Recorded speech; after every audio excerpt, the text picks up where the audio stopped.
Our hearts beat to the city streets. We began to feel the fire. We rise like tall buildings as the chemicals they take us high. সুপ্রভাত বন্ধুরা, কেমন আছো তোমরা সবাই? আশা করছি সবাই ভালো আছো, সুস্থ আছো। আমার চ্যানেল আইশালো ভ্লগসের আরও একটি নতুন ব্লগে তোমাদের অনেক অনেক স্বাগত জানাই। চারপাশটা দেখে তোমরা হয়তো এতক্ষণে বুঝেই ফেলেছো, গতকাল রাতে আমাদের এখানে ভীষণ রকমের ঝড় হয়েছিল। তারই এইসব নমুনা এখন রয়ে গেছে। চারপাশটা পাতা পড়ে ভর্তি হয়ে গেছে। তো সকালবেলা ঘুম থেকে উঠে আমার তো এত গাছ দেখে ভয়ই লাগছে। দেখো সমস্ত উঠোনে এত পরিমাণে পাতা পড়েছে, কি আর বলবো। তো কি করা, আস্তে আস্তে সবটাই করতে হবে। আর এইখানে দেখো এই ত্রিপল দিয়ে এখানে কিছুটা ধান ঢাকা রয়েছে। ঝড়ের সময় এই ত্রিপলটা একদম উড়ে গিয়েছিল। আর এই দেখো এটা আমাদের বাড়ির পিছনের দিক, এখানের অবস্থাটা কীরকম, নারকেলের ডাল ভেঙে ভেঙে পড়েছে। আর এদিকে সকালবেলায় ভলু এসেছিল, তো দেখা করলো আমার সাথে, দিয়ে চলে গেল। আর কালকের ঝড়ে কত নারকেলের ডাল পড়েছে দেখেছো?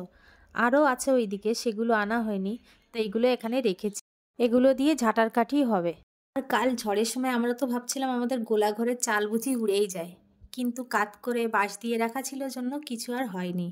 আর আম পড়েছে দেখো কত, এক ধামা পুরো আম ভর্তি ছিল। তো কিছুটা পরিমাণ লোকজনকে দিয়েছি আর ঝুড়িতে কিছুটা পরিমাণ রেখে দিয়েছি। ঝড় হলে না একদিক থেকে খুব মজা হয়, এই টাইমটায় আম কুড়ানো যায়। তো রাতের বেলায় আমি, আমার শাশুড়ি মা আর আমার ছেলে তিনজনা মিলে টর্চ নিয়ে গিয়েছিলাম আম বাগানে। আর সকালবেলায় এই নোংরা উঠোন দেখে খুব ভয় লাগছে, মনে করছে কি করে যে এইসব পরিষ্কার করব। তো যাই হোক, পুরো উঠোনটা ঝাড় দিয়ে নিতে আমার সময় লেগেছে প্রায় 30 মিনিটের ওপরে। আর এই দেখো বৃষ্টির জল পেয়ে আমার কাঠগোলাপ গাছটা কত সুন্দর হয়েছে, একদম ফুলগুলো তরতাজা হয়ে উঠেছে।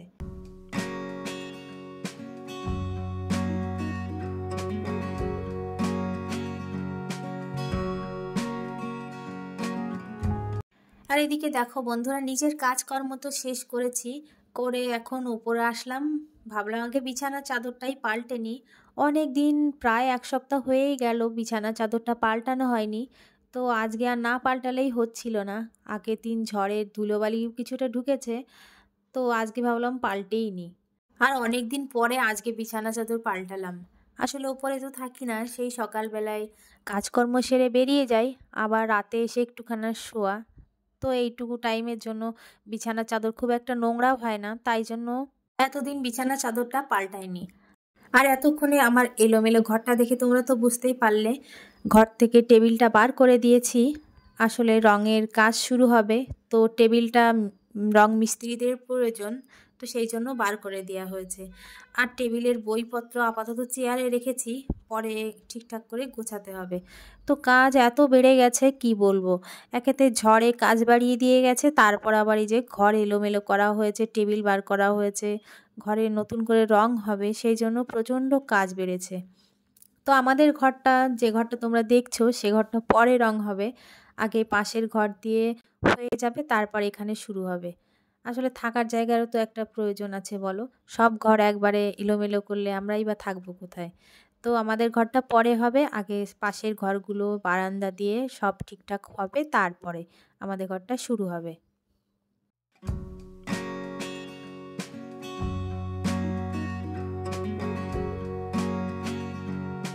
আর দেয়ালগুলো ঘষার ফলে এত পরিমাণে ধুলো হয়েছে কি বলবো, ঘরে চটি পরে ঘুরতে হচ্ছে। আর আমাদের ঘরটাই যেহেতু একমাত্র কাজ হবে না আপাতত, সেই জন্য ঘরটা সব সময় বন্ধ করে রাখতে হচ্ছে। আর এই যে পর্দা, টেবিলের কাভার, সমস্তটা কেচে ভালো করে গুছিয়ে রাখবো। এগুলো এখন আর কোনো প্রয়োজন নেই, যতদিন না রং শেষ হচ্ছে এগুলো কিছুই ব্যবহার করব না। এখন চলে এসেছি পাশের ঘরে। আর এই ঘরটার না কাজ শুরু হবে, সেই জন্য সমস্ত জামা কাপড় পরিষ্কার করে বাইরে নিয়ে যাব। আর বইপত্রও ছেলে ছিটিয়ে রেখেছিল, সে সমস্তটাও গুছিয়ে নিয়ে যাব। ঘরটাতে ভালো করে ত্রিপল দিয়ে ঢেকে রেখে যাব। মিস্ত্রিরা খাট খুলবে কিনা জানি না, তো আমার কাজ আমি ঢেকে রেখে যাচ্ছি, ওরা ওদের প্রয়োজন মতো কাজটা এগিয়ে নেবে।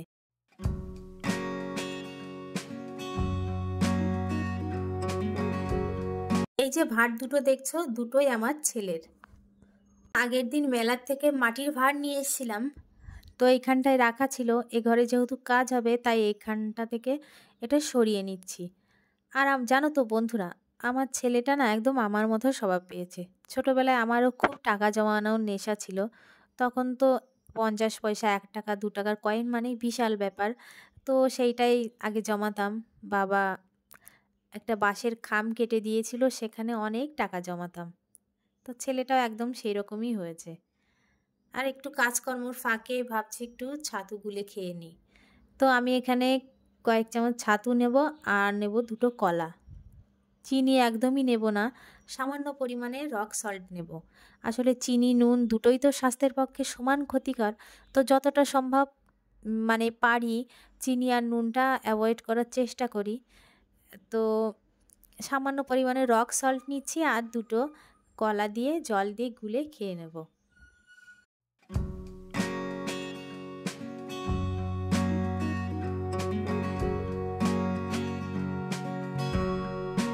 বন্ধুরা, তোমরা যারা এই পর্যন্ত ভিডিওটা দেখে ফেলেছো তাদেরকে জানাই অসংখ্য ধন্যবাদ। তো যদি তোমাদের ভিডিওটি ভালো লেগে থাকে তাহলে অবশ্যই আমার চ্যানেলটিকে সাবস্ক্রাইব করে প্লিজ পাশে থেকো আর কমেন্টের মাধ্যমে তোমাদের মতামত অবশ্যই জানিও।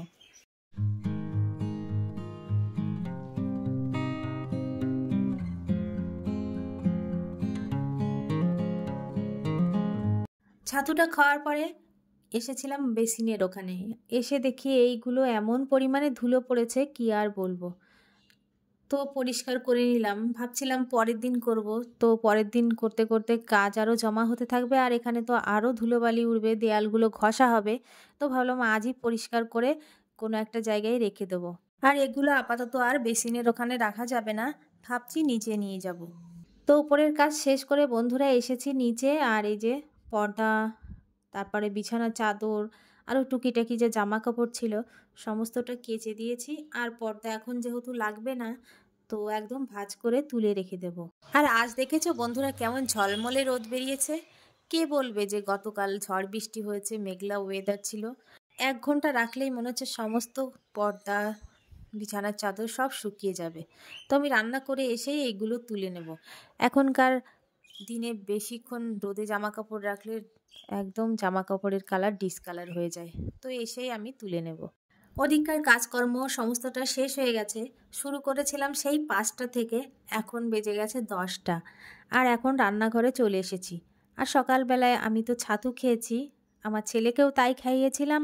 আর আমার শ্বশুর শাশুড়ি, আমার কর্তা, ওরাও ছাতু খেয়েছে।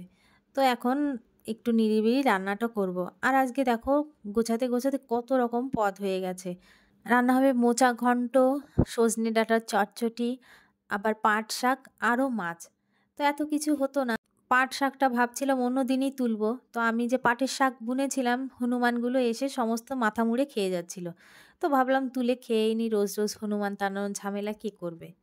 এখন রান্না করছি ডাঁটার চচ্চড়ি। আর চচ্চড়িটা রান্না করার জন্য প্রথমে তেলের উপর দিয়েছিলাম জিরে ফোড়ন, তেজপাতা আর পরিমাণ মতো আদা বাটা। তারপর ডাঁটাগুলো দিয়ে কিছুক্ষণ নাড়াচাড়া করে হলুদ দিয়ে দিয়েছি।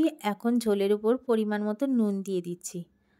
আর এদিকে দেখো আগে থেকে আমি রান্না করে নামিয়ে রেখেছি পাট শাক আর মাছের তরকারিটা। এখন এক পাশে মোচা ঘন্ট হচ্ছে আর ওদিকে ডাঁটার চচ্চড়িটা দিয়েছি। আর আমার এই উনুনটার এই পাশটায় বেশি আগুনের আঁচ ওঠে। তো ঘন্টটা আমি এই পাশে দিয়েছিলাম, হয়ে গেছে। এখন ডাঁটার চচ্চড়িটা করে আর নামানোর আগে দিয়ে দিচ্ছি পরিমাণ মতো জিরের গুঁড়ো আর সর্ষে বাটা। এখানে আমি সাদা সর্ষে বাটা দিয়েছি। আর সর্ষে বাটা দেওয়ার পরে বেশিক্ষণ নাড়াচাড়া করব না, না হলে তেতো হয়ে যাবে। আর দেখো ডাঁটার চচ্চড়িটা নামিয়ে নিয়েছি গামাখা গামাখা করে। এইভাবে করলে কিন্তু খেতে ভীষণ টেস্ট লাগে।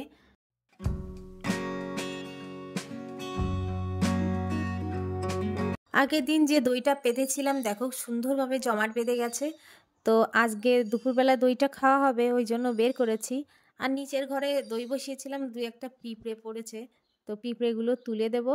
আর বন্ধুরা তোমরা যারা আগের ভিডিওটা দেখোনি গিয়ে দেখে এসো। দেখো দইটা কত সুন্দর জমাট বেঁধেছে, তোমাদেরকে উল্টেও দেখাবো আমি। আর বন্ধুরা ভিডিওটি আজকে এইখানেই শেষ করব। যদি তোমাদের ভালো লেগে থাকে তাহলে অবশ্যই আমার চ্যানেলটিকে সাবস্ক্রাইব করো।